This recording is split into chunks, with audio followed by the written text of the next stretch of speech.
Hi, folks. I'd like to welcome you to a little bit of, maybe you could call it a lecture or illustrated talk about our next area that we're going to be visiting. And, I've been reading through some of your responses to prehistoric art, and I'm impressed with the fact that most of you are making really good connections uh, and are impressed with what was happening back in those days, those prehistoric days. Um, the book makes a huge jump between chapter 1 and chapter 2. Uh, in prehistoric days, people were fighting with cold weather. There was an ice age, and gradually that ice age was starting to recede. Um, so they were in nomadic groups, and they were moving around and following food sources, uh, but they never settled. There wasn't any real reason to settle, and they never built any cities. They built small communities, but nothing really large. Chapter 2 is going to jump from 25,000 BC or 15,000 BC or 8,000 BC, and we're going to be jumping up to around 3,000 BC. And what's interesting about this unit is that it will cover quite a bit of time. We will be going to Egypt next week, and Egypt is a real point of concentration. So it's fair to say that things during chapter 2, time-wise, are actually overlapping the different kingdoms of the Egyptian dynasties, pharaohs, that we're going to be studying next week. So it's kind of easy to think to yourself, well, we're in Mesopotamia, and that comes after the cavemen and the nomadics, and then next we're going to go to the pyramid builders, and we're going to go to Egypt. Well, it's not that way. These things are overlapping. Now, on my Google map here, well, it's not quite a Google map, but it's the closest I could come. I have a couple of bodies of water that you're going to use as a reference point. If we were going to take this tour, we'd probably take a bus over to Los Angeles, and we would jump a flight, and we might end up someplace in Jerusalem, someplace in Turkey, and get off and then take a tour down these rivers. Well, everybody knows about the Mediterranean, I think. So this area right up here, this is the Mediterranean. And we like to think of Anatolia or Turkey, we like to think of that as middle ground between Europe and the Orient. You probably will, well, yes, you will study, you may have heard about the Silk Road.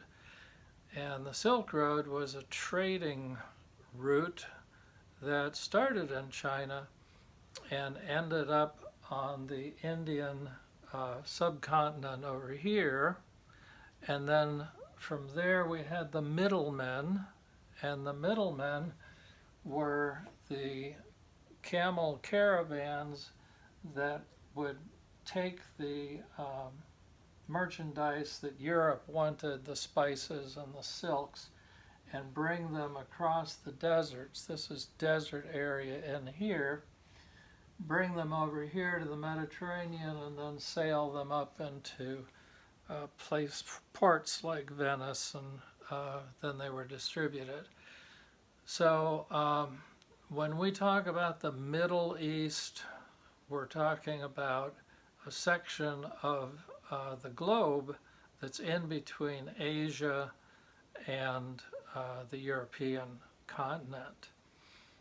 Now, I haven't filled it in great details because I wanted you to understand that rivers were super important to this next phase.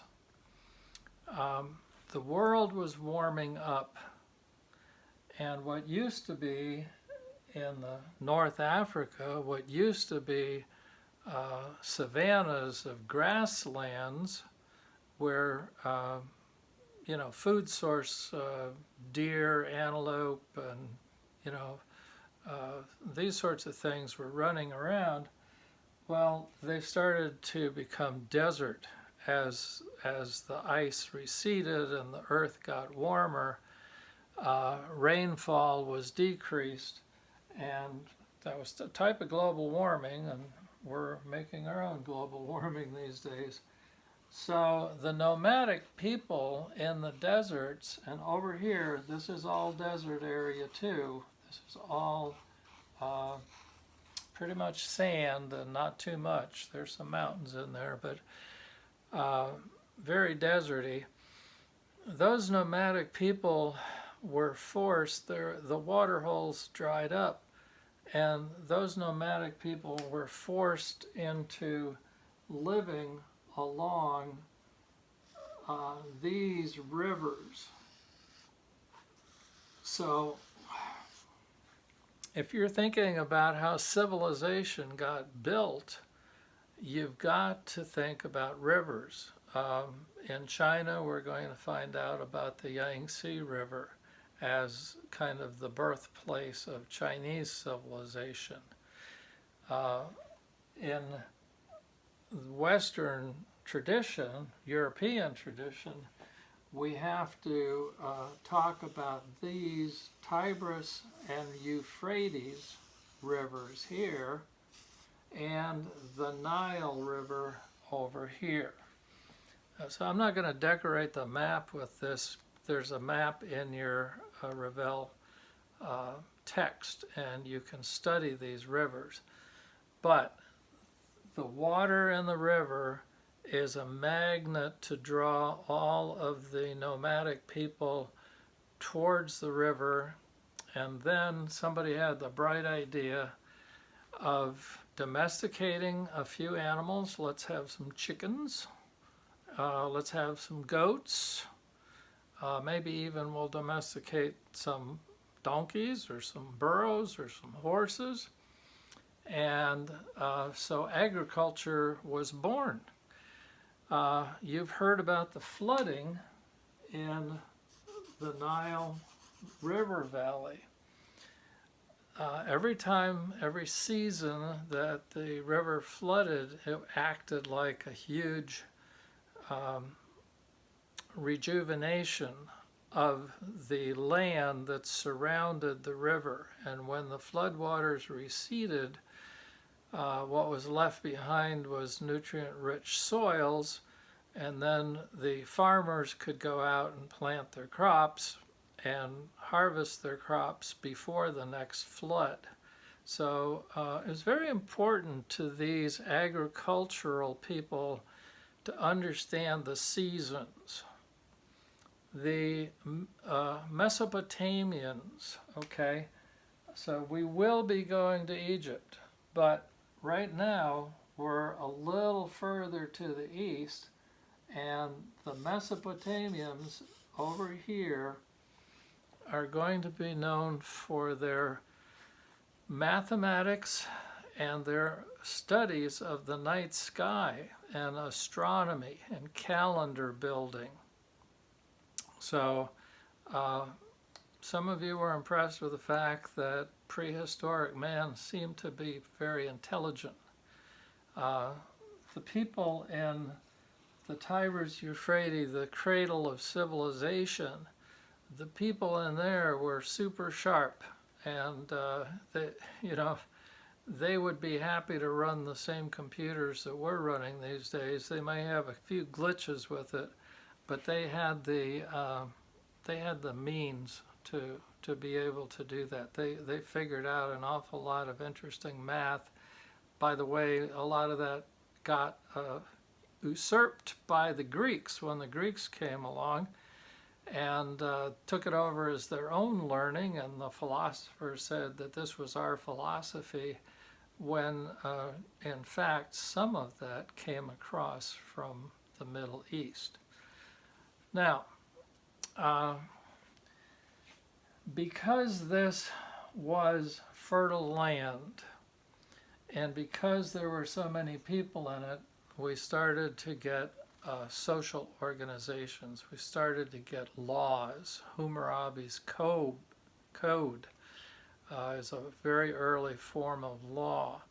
We had people settling in cities, and they were stratifying their society in different types of working groups. And there was a religious sort of aspect. And I want to talk about the difference between something that we're going to study here in Egypt and something that you're going to study here in Mesopotamia, and that is a ziggurat. So, all of you are familiar with the fact that Egypt is famous for its pyramids.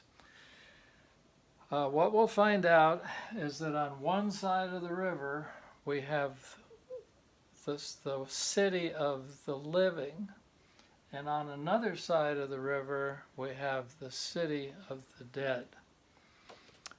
You will not find pyramids in the cities of the living. A pyramid is a tomb, and for all practical purposes, it's a huge, gigantic pile of rocks to cover up the important body, the mummy, and the important objects that mummy is going to take into the afterlife. Okay? So I wanted to talk about Egypt and pyramids and stress the fact that you're going to look over here, you're going to look and you're going to see something that looks like a pyramid, but it won't have a top on it. It's going to look more like this, okay? And by the way, it is not a tomb, so I want you to make that connection. Sometimes you're going to see something that looks like stairways. I have the ziggurat upside down at the moment. You wouldn't want to do that. These are artificial mountains. They're made up of mud brick, millions of mud bricks stacked on top of each other. And there were processionals. There were ways to walk up onto this. I want you to kind of think of this as City Hall. I want you to think of it as the main church in town. It's not a tomb, okay? It's not a pyramid. And you're going to find these ziggurats in the larger cities along the Tigris and Euphrates River. Now, just interestingly, I know that some of you have traveled, some of you have gone to the Yucatan Peninsula, and very interestingly, the pyramids in South America and Central America are kind of like this. They're what are called stepped pyramids, and at the top there is a temple, okay? in Mesopotamian civilization, the priest, the high priest, was the only one who was allowed up here. Think of this as an observatory where learned people would climb up to the top and they would measure, they would use their instruments, and they would figure out the angles to the stars and track the planets. But this central area right here, that was reserved for the priest and for certain ceremonies that the priest would conduct. Each one of these cities had their own god, and in order to worship that god, they had the priest, and that was the priest's responsibility. As time passes, and you start at 3,000 and go to 2,000 and go to 1,000, we're doing the countdown here. This is BCE, okay, before Christ, before the Common Era. You're going to find that the people down here were going to be taken over by the people up here, and the people over here were going to be taking over the people over here. This was valuable cropland. This was valuable city areas, and because of that, there was a lot of warfare that was going on. Any of you who are biblical scholars, you're going to probably run into some names that you know about. I remember from reading something about the Hittites, and the Hittites are going to be up here on this area. You're going to hear about the Assyrian culture. You're going to hear about the Sumerian culture. You're going to be introduced to the first form of writing, and that's why we don't call it prehistoric, because when we start to have writing and we start to have these murals and beautiful architectural remains, that's the start of history. It's not prehistory anymore. And the writing is cuneiform writing, and it was made with styluses, which were sharpened sticks, and they were, you grabbed a piece of mud from the river and you kind of rolled it up into a little bit of a coil, and then you stamped certain patterns into it. You'll see in the chapter where it talks about cuneiform. You might say to yourself, it's like stick figure hieroglyphics. When we get to Egypt, the iconography, the writing is very different. But, you know, it does resemble cuneiform writing in certain respects. So please, there's a lot of information, and I'm going to try and just have you concentrate on certain areas again, but I want you to please start to make notes of the characteristics of how do these human sculptural forms look. You're going to find out that they have a certain type of hairdo. You're going to find out that they have a certain kind of beard. And the sculptors have stylized them. The book will talk to you about stylization. And the votive figures are very cylindrical or cone-shaped.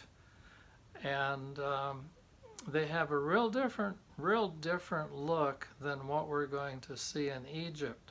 So as you're going through the book, I'd like you to try and make some mental and maybe even some sketches of what the sculptural characteristics of these early Mesopotamian, Sumerian, Assyrian, Babylonian, you get what I mean? That's one civilization stacked on another civilization, but it all makes sense.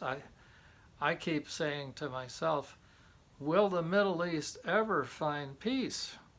Because this period of times that we're looking at here are before Christ, and we look on the map today, and some of our biggest conflicts have to do with this exact same territory and these same people. So I guess we can say that flux and conflict seem to be one of the traits of the Middle East. So that's a little bit to help you get started on this assignment, and it's too short. I lived through one semester of Middle Eastern art history in college, so if you are interested in this sort of this particular part of the world, don't fret. If you go to a 4-year school, you can probably take a whole semester of it if you would like to. So have a good trip through this chapter. I'll see you later. Bye-bye.